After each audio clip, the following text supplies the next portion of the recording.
Okay my dear students, দেখো অরিকলস একাডেমির আরও একটা ছোট্ট ভিডিওতে তোমাদের সবাইকে স্বাগতম।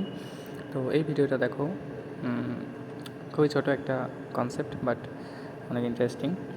এখানে কি বলা হচ্ছে দেখো, এখানে মেইনলি ফিগারটা একটু পর্যবেক্ষণ করো। ফিগারটাতে কি হচ্ছে, একটা বাইক আছে এখানে আর এপাশে একটা ট্রাক আছে, রাইট? তো বাইকটা কি করছে, বাইকটা সোজা এদিকে আগাচ্ছে। তো এখন বাইকওয়ালার হাতে দুইটা অপশান আছে। ট্রাকটা এখানে স্থির অবস্থায় দাঁড়াই আছে, ওকে। বাইকওয়ালার হাতে দুইটা অপশান আছে, একটা হলো সে ব্রেক করে বাইকটাকে থামাবে এই বরাবর, অথবা সে টার্ন করে ডানে মোড় নিয়ে সে চলে যাবে।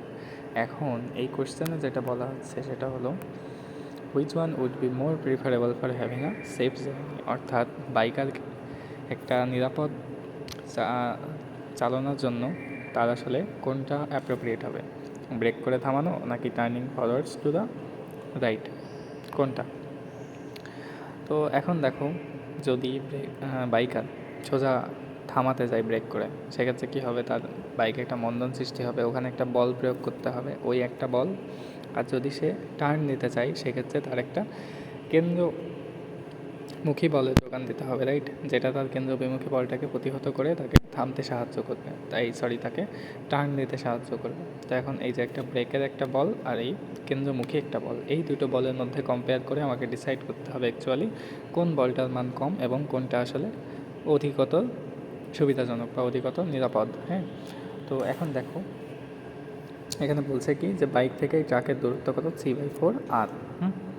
আর এই যেই হলো টার্নটা নিবে, টার্ন নেওয়ার জন্য তো একটা গোলাকার পথের দরকার। তো ওই গোলাকার পথের টোটাল ব্যাস হচ্ছে কত, 4 আর।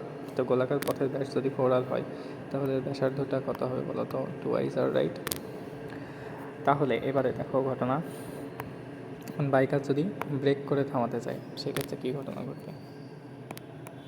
কেস নাম্বার 1, যদি ব্রেক করে থামাতে চাই তাহলে যেই বলটা দরকার পড়বে FB ব্রেকের জন্য, কোন বল দরকার পড়বে বলো, M × A। এম হলো বাইকের ভর, তো এম আমরা জানি না, এ হলো কি v² - u² divide 2s, M × যদি v² কি শেষ বেগ কী হবে বলো, শেষ বেগ 0 হবে, কারণ কি বাইক থামাবে, তাহলে ভি এর মান আমার লাগতেছে না, রাইট? -u² 2 × s, এর ভ্যালু কত দেখো, 3/4 আর। ওকে, অ্যান্ড দেন -mu² ডিভাইড এই 2 আর 4 কাটাকাটি করলে কত থাকে, 3/2 আর। এখান থেকে আলটিমেট যেটা পাওয়া যাবে সেটা হলো -2/3 mu² ডিভাইড আর। আমরা এখন হিসাবের সুবিধার্থে mu এর পরিবর্তে mv করে দিতে পারি, ঠিক আছে? কারণ এখানে তো বাইকের বেগ একটাই, রাইট? তাহলে আমাদের হিসাবে সুবিধা হবে। আবার দেখো এই গেল, যদি আমরা বাইকটাকে ব্রেক করে থামাতে চাই এক্ষেত্রে মাইনাস দিয়ে কী বোঝাচ্ছে, ব্রেকজনিত বল, তাই মেইনলি বল হচ্ছে এইটুকুন। এর পরবর্তীতে যদি আমরা কেস নাম্বার 2তে যাই সেক্ষেত্রে ঘটনা কী ঘটবে দেখো, যদি আমরা এটাকে ডান দিকে টার্ন করতে চাই সেক্ষেত্রে হবে FC = mv² ডিভাইড আর।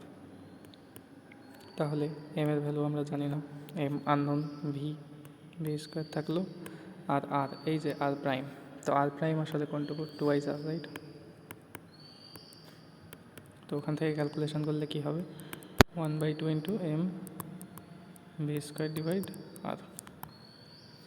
তো এখন তুমি কম্পেয়ার করো, দেখো যে এ পাশে ব্রেকজনিত বল FB যেটা, সেটা হলো গিয়ে 2/3 mv² আর।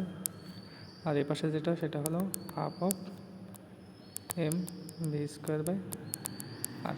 তাহলে এখন দেখো কোন বলটা আসলে বড়, অবশ্যই ব্রেকজনিত বলটা কি বড়। তাহলে ব্রেক করে যদি তুমি থামাতে চাও সেক্ষেত্রে তোমার কি বেশি পরিমাণে বল দিতে হবে, এর থেকে টার্ন করে ঘোরানোটা ইজি হবে, কারণ টার্ন করতে কি আমার কম বল দরকার পড়বে। তাহলে এখন চলো এই ম্যাথের অ্যান্সার তাহলে কোনটা হবে, which one would be the more preferable for having a safe journey. Answer হলো turning towards the right side. আশা করি বোঝা গেছে ম্যাথটা। তাহলে দেখো ফার্স্ট অফ অল সামারি করলে কী হয়, এখানে একটা বাইকার আছে, তো বাইকার এদিক দিয়ে সোজা যেতে পারে অথবা বাইকার এদিক দিয়ে ডানে মোড় নিতে পারে। তো বাইকার যদি সোজা হলো ব্রেক করে সেক্ষেত্রে তার যে বলের প্রয়োজন পড়বে সেটা আসলে কত, 2/3 mv²/r। আর যদি বাইকার টার্ন নিতে চাই সেক্ষেত্রে তার বলের প্রয়োজন পড়বে 1/2 mv²/r। তখন এই দুইটার মধ্যে কম্পেয়ার করলে দেখা যায় এটা বেশি এটা কি কম, তাহলে টার্ন নিতে তার কি সুবিধা হবে, মোর ইজিয়ার হবে। দ্যাটস ওয়াই সে টার্ন নিলে তার কি কম বল দরকার পড়বে। এই তো, আশা করি বোঝা গেছে। তো এইটুকুই ছিল আজকের ক্লাস। সবাইকে এতক্ষণ সাথে থাকার জন্য ধন্যবাদ। বাই।